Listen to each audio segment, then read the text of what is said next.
And isn't it great to have a living legend in WA? It would be. Roz Savage.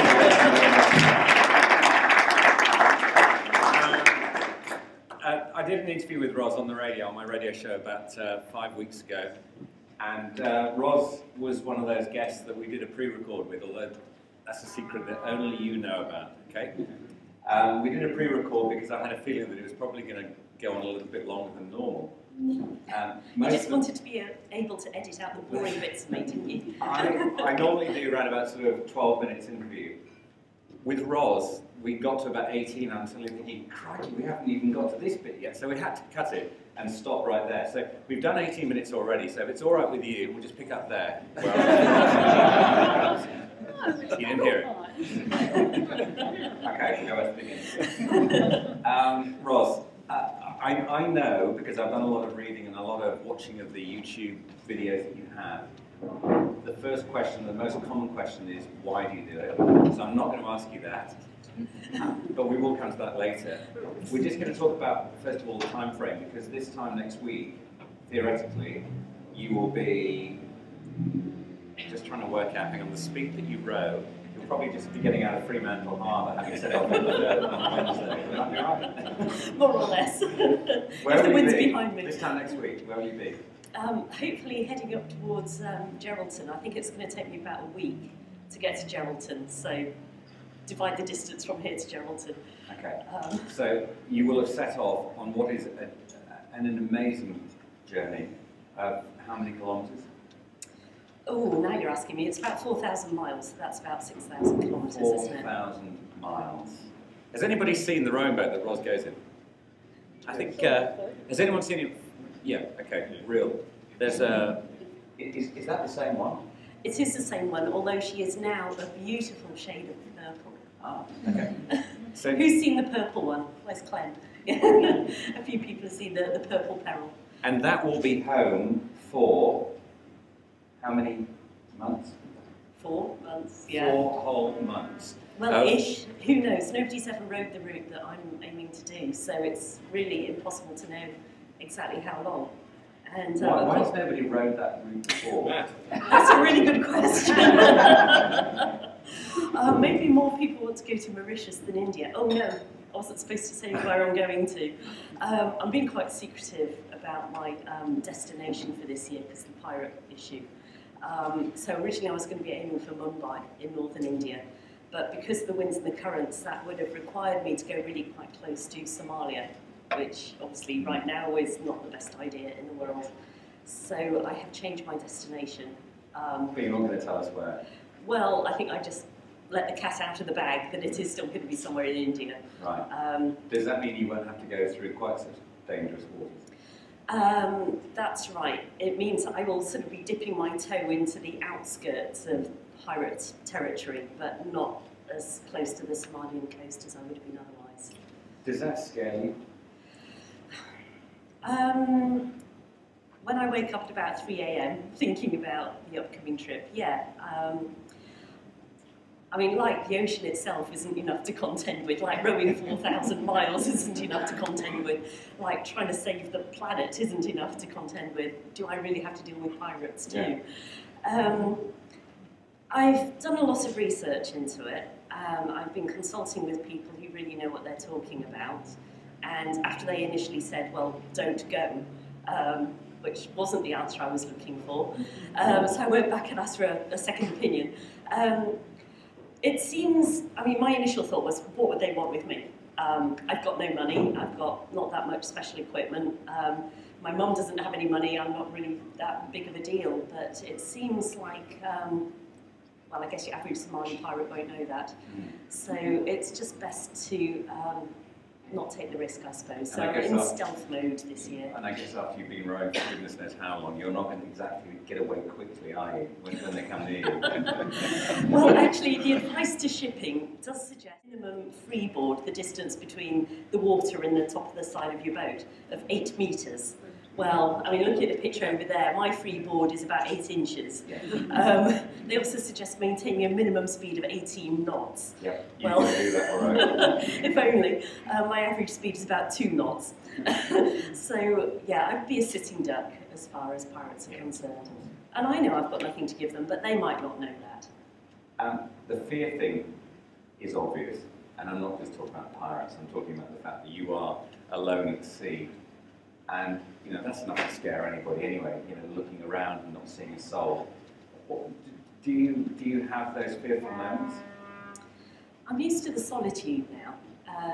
I can still remember what it felt like setting out on my first ocean. The first couple of weeks I was petrified, especially from inside the cabin. It sounded, because the carbon fibre hull really amplifies the noise of the waves, and the waves just sounded enormous. Well, they were pretty enormous actually. And I was convinced my boat was going to break apart, or the rudder was going to fall off, or something catastrophic was going to happen. But after a while, you just get tired of being scared, and you just think, well, the boat hasn't fallen apart yet, so hopefully it will carry on not falling apart. So I don't know, the fear thing. There's so much that I could be afraid of, and I've seen other potential ocean rowers just psych themselves out of doing something because they started thinking about shark attacks or being run over by container ships. And all these things that you can sort of manage the risks to an extent, but you can never completely eliminate them. So, bad things can happen just trying to cross the road. I mean, June, I hope June won't mind me saying this, but she nearly got squished on the way back from the gym this morning. She's American, she's used to looking at traffic coming from the opposite direction, and I've nearly lost my programme director today, which was rather upsetting. So, you can't wrap yourself in cotton wool, or else you'd never get off the couch of life, would you? Well, a lot of people don't. So I think I've managed the risks as much as I can. Okay, I saw something on YouTube where you had to do some rescuing of your anchor that had got bogged down. And of course, there you are in the middle of nowhere, and I'm looking at this thinking, I can't bear the thought of it, just watching it on the video, let alone being out there. And then you are trying to rescue this thing so that you can carry on moving, and there's sharks all around. And again, most people would think, why are you doing this, you crazy woman? Well, it keeps working in the office. There are actually a couple of my former colleagues here, James and Steve, where are you? Can't see Pat. Hello. We've known each other for 20 years, and that grey cubicle at Anderson's, I just had to get out. They first knew you when you were in that grey cubicle in London. That's right. And of course, you were just like everybody else, going about your daily business. At what point in grey cubicle land did you say, I've had enough of this sort of mundane 9-to-5 stuff and I need to do something else?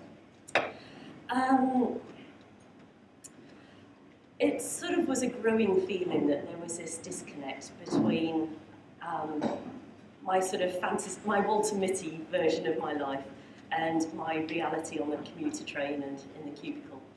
And after about 10 years in the office, I suppose I started to get a bit desperate. It really felt like it wasn't right. The outside me didn't reflect the inside me, and I had to find a way to resolve this discrepancy. And so I resorted to, what are you laughing at? I've just seen most people just leave that job and move into another one. They went to see a row across the world.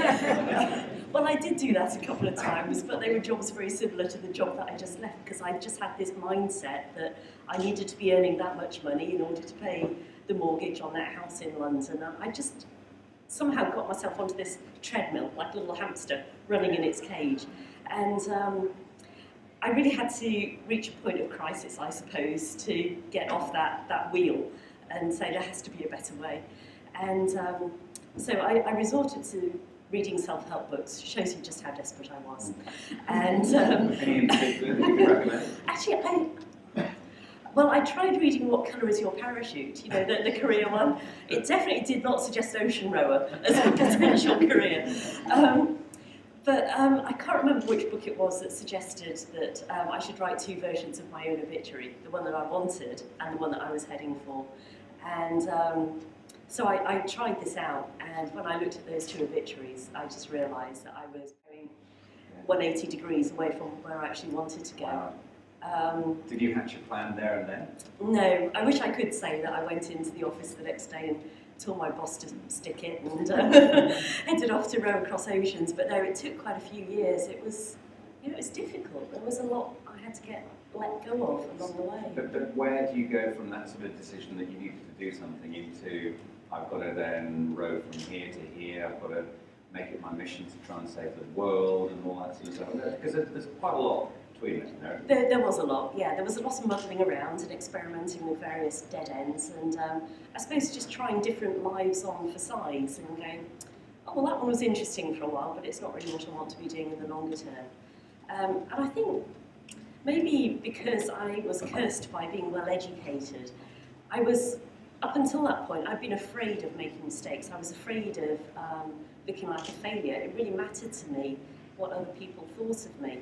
And when I actually let go of that fear of other people's opinions and just decided to give myself some time to muddle around and try different things, it was really liberating. But why couldn't you just, jump on a motorbike and motorcycle around the world, or do some adventure like that? Well, it's funny you say that, because it was actually a motorbike trip, or a planned motorbike trip, that led to my environmental epiphany, which is what led to the rowing.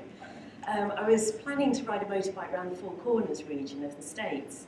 So I was researching the Hopi tribe who live in that area, and read about their philosophy that we have to look after the earth if we want it to look after us. And I just went, oh my word, that is so obvious. I mean, how come that I never realised that this planet that we live on actually needs a little bit of TLC, that we can't just treat it any way that we like and expect to get away with that indefinitely. So with all the zeal of the convert, I suddenly went, oh, well, maybe riding a big motorbike around wouldn't be the most appropriate thing to do at this stage, although it's actually probably a lot less environmentally impactful than many other forms of transport.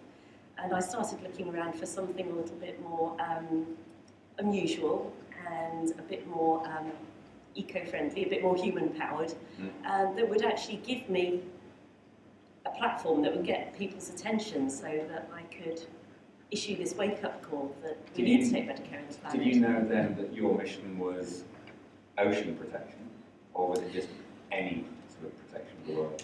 I am often described as a sort of ocean advocate, but actually I'm not really.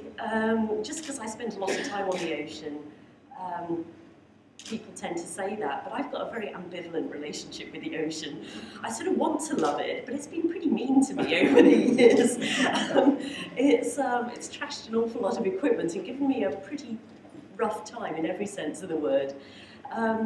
So I sort of love it in the way that you might love your harshest ever teacher at school. You know you learned a lot from them, but you don't. Exactly, yeah. I think really my environmental message is more along the lines of sort of raising consciousness. Just we really do only have this one planet, and now that there are 7 billion of us, near enough, we can't just carry on taking all the good stuff out of it and turning it into rubbish and then chucking that rubbish into oceans or into landfill. There are now so many of us, we actually are having a really big impact on the earth. So it's a more general message, and it comes back to, I suppose, taking responsibility. Just like when I wrote those 2 obituaries, I took responsibility for my life. Up until that point, I suppose I'd always been looking to somebody else to fix my life, my parents or my teachers or my husband or my boss. I wanted someone else to make my life right.